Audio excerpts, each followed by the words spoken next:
कुंडलिनी जागृतीमध्ये आपल्या शरीरामध्ये ज्या काही हालचाली जाणवतात किंवा जे काही व्हायब्रेशन्स आपल्याला जाणवतात त्यांना चेतनेची हालचाल असे बोलतात. आणि जेव्हा ही ऊर्जा वर चढते अर्थात मूलाधारापासून, आता मी जे काही बोलत आहे ते ज्याची कुंडलिनी जागृत आहे त्याला किंवा तो जो व्यक्ती कुंडलिनी जागृतीच्या प्रोसेसमध्ये आहे त्याला पटकन समजेल. जेव्हा ही ऊर्जा वरती चढायला सुरुवात होते तर माणसाची समज वाढते. अर्थात हे पहिल्या फेजमध्ये अजिबात होत नाही. कुंडलीच्या पहिल्या फेजमध्ये माणूस पूर्णपणे गोंधळलेल्या अवस्थेत होत असतो. म्हणजे त्यावेळी त्याला समजतच नाही की माझ्याबरोबर काय चालू आहे ते. म्हणजे शरीरात सतत हालचाली चालू असतात आणि रात्रीची झोप वगैरे सगळं गायब झालं असं समजा.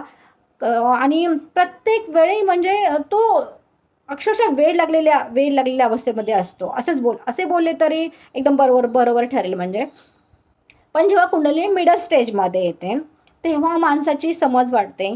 तो आतून एकदम शांत होतो. आता त्याला बाहेरून काही शोधायचे नसते. त्याला आतूनच सगळ्या गोष्टी अनुभवायला मिळतात. आता काय होते की त्याचा बाहेरचा शोध थांबतो.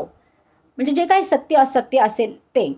आता तो स्वतःच ते सत्य बोलण्याचा प्रयत्न करतो किंवा त्याचे सत्य बोलण्याचे एक माध्यम बनतो.